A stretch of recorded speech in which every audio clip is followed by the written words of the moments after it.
Assalamualaikum Waalaikumsalam. Apabila kita kurmo dalam berpakaian dan bersolek hanya sesuai syariat, apakah sidolako cukup gepegah B manteng ataupun payah keberi tindakan?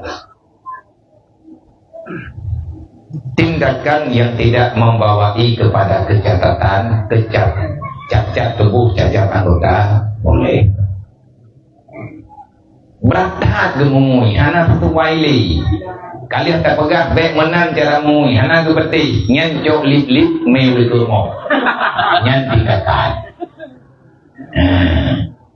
Oleh nyan berpakaian, urinang yang berpakaian tidak layak dipertontonkan kepada khayalah ramai. Nyan yang sengsara kena kotor, kontrol betul. Mak dan ayah akan menjadi penghuni neraka kelak. Mak droge.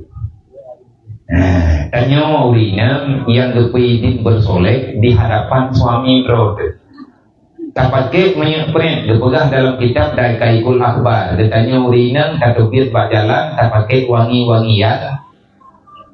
Itu icum bayar ditanya, li kurang agam ajnabi, maka kamu tidak akan pernah bisa meniup bau surga. Pumangat bayar rawa ilmu.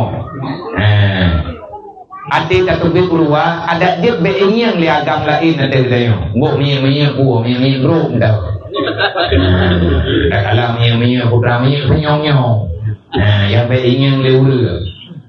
Tanya gayu mengoi ika lakor rod. Teman dunia kalau gayanya macam bagi ada dunia kalau gayanya macam persoalan agama han berubah dengan urusan dunia. Nyo pertanyaan kiban cara tataham kiban cara tatangani perumoh bertanya yang galak bersolek bahkan sudah berlebihan berpakaian juga demikian. Watayatakalan dengan pandangan syariat. Tanya kalau malim, alhamdulillah tanya nak ingat dengan urusan agama. Tanya urinang ataupun tanya uragam. Tanya uragam itu gurli perumoh tu di ibadatnya beda hubungin rode. Menyana inang itu pun tanya balako curban kalimat maya nyen beda jauh beda utang ke ka. Alhamdulillah Allah Taala gebi perumoh yang god kegenanya. Perumoh ngelagawatnya adalah hubungan judul terindah yang diberi oleh Allah hingga sampai kepada surga Jannatul Naim. Ini tujuan menikah. Maya gara-gara tak menikah lalunya karena pelami sampai iblis lalu roka jahanam anak ayah. Nah perumoh tanya kepugo tanya untuk maya. Alhamdulillah. Ibrawan naurina nepugo agaknya nepingat lah kawan begitu maya. Kalau nepingat hangetip tengah nepegah lo. Semuanya andai kata agaknya tetap hangetip tanya. Bukan itu tujuan jaman menikah dengan lo nepegah. Lo kalau tanya pakai itu menikah dengan lo. Lo kubur dia betul. Lo kalau betul kubur berarti kubur. Komita urut pesantren ngana urut peingat lo mau mati anak ibadah. Ibrah bang kulit jokli lagi promo hidup awak ya. Katro mana aku? Ibu kali hukum ini hairan tahu ya mengan bertanya kayak darah baru lupa. Mati darah baru lupa. Ya, Anda jauh. Ibadah ngana di ibadah ngana urut peingat di ibadah. Awak terkadang tajuk yang itu horilah. Wajah duduk kita kok kembali. Baik ditanya wajib kepengkhianat. Olehnya dalam rumah tangganya biasa kata ini dawa. Wajah dawanya anak kebahagiaan.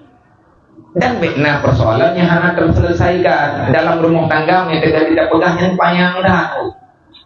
Payang tak persoalan. Jadi tak sabar-sabar. Yang kesabarannya nilai jihad yang nyata yang ditulis oleh Allah menyemati coba tak selesaiannya diberi pada syahid Allah. Tanya urinam buta sayang ke mak sayang ke yahro di lepur oleh sayang ke lekot. Tapi udip lagunya nyobi ada tari cetak amateka mati tanah yuli bahaya tak bilanya anak yum tu dan bedanya baik menghai tak udip lagunya menghai dengan agama menghai menyentuhnya. Dunianya murah, baik ikut kita bergabung dengan urusan dunia, kita akan menjadi murah. Jut ngethau tapi berat hai menobek pakilah ngawinang lawinya ada begak tidak mati ngawinang jemun ngawinang jemun menurutnya ngawinang lawinya menurut kehidupan lawinya kan yang penting tanya kemudian ke garo-garo tegugun yang